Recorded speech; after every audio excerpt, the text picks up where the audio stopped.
Quand on ne comprend pas bien la prière, on la prend comme une corvée. Ah, j'ai encore 1 heure de prière à faire. Ah, j'ai encore une adoration à faire.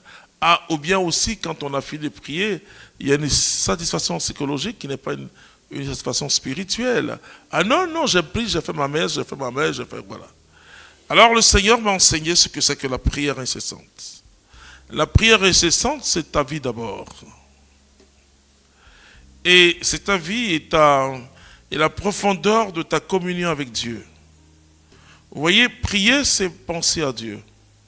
C'est-à-dire que je peux comme le dit David, je me lève le matin, je pense à toi. Il dit, toutes mes pensées sont à toi, Seigneur. Et Paul dit, gardez votre cœur et vos pensées dans le Seigneur Jésus-Christ. C'est-à-dire que tout s'annule si après 4 heures de prière personnelle, tu as des mauvaises pensées. Et donc, la prière incessante ne vient pas comme ça. Ça vient que, bon, bien sûr, notre cœur est traversé par beaucoup de choses. Ou bien, je me mets en colère contre un frère, contre une sœur, et toute ta prière, c'est zéro. Il ne faut pas prier.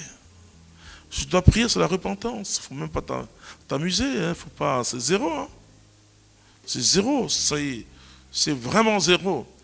Et comprendre que c'est zéro, bon, il t'a insulté, en plus tu as zéro, bon, en fait, je ne sais pas si ça t'arrange.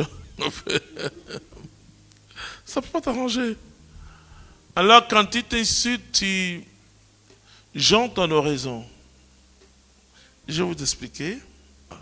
Notre âme est composée de notre volonté, donc au cœur de notre volonté, à notre libre arbitre, de nos sens, de nos émotions et de notre intellect.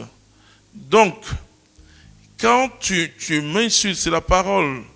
Quand cette parole entre à moi et la façon dont je vais l'accueillir, ou je l'accueille et ça fait grandir, je l'accueille selon Dieu, comme Marie qui ne comprenait pas grand chose et qui dit, voici la servante du Seigneur, ou bien je ne l'accueille pas d'une manière évangélique. En ce moment-là, toute ma journée est souillée.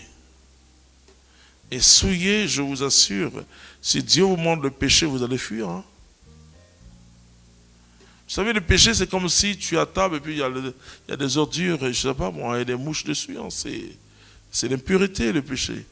Et donc, quand j'accueille, c'est-à-dire c'est cette faculté capable d'entendre, oui, donc, mais je dois réanalyser ce qui entre à moi.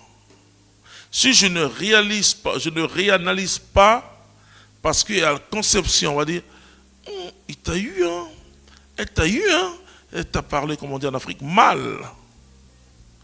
Mais la Bible dit tout concourt à mon bien. Donc, plus ça me fait mal, j'ai dit, oh, c'est que tu n'es pas converti.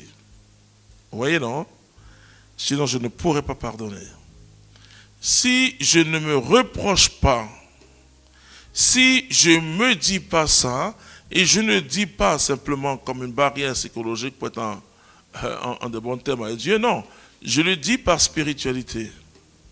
Je le dis parce que si ça fait mal, c'est vrai, on m'a dit non, l'homme est faible, mon frère. Mais l'homme est faible, mais Jésus est fort.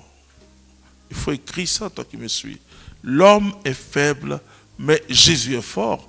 Et Paul dit, je puis tout par celui qui me fortifie. C'est quand je suis faible que lui est fort. Donc, l'homme est faible, mais Dieu est fort. Alors, je me confie au Seigneur. La guérison n'a rien à voir avec le pardon ou pas. Hein. Je peux pardonner, mais être encore blessé. Souvent, on fait une confusion. Il y en a même qui disent, tu ne l'as pas oublié, mais pourquoi tu veux que j'oublie quelque chose? L'Église n'a jamais oublié la croix. On ne peut pas oublier. Mais c'est la transformation. La croix qui était sujet de mort est devenue sujet de vie pour nous les chrétiens. Là, au cou, j'ai une croix.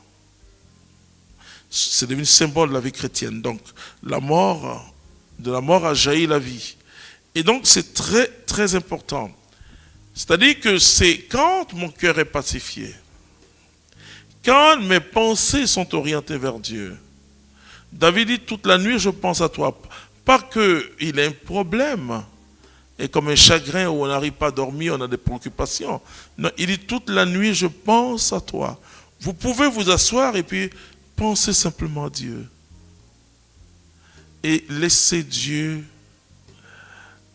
je le dirais, vous admirer.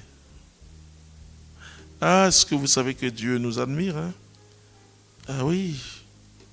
Et le livre du prophète Sophonie dit, ton Dieu dansera pour toi. Et Dieu a tellement apprécié Job qu'il a dit à Satan, tu vois Job, c'est un homme intègre. Il dit, oh, il te prie, il te loue parce qu'il a tout ce qu'il veut. Et donc et quand vous travaillez sur l'état de votre cœur, le cœur, alors vous commencez à acquérir la prière incessante. C'est tout moment vous priez.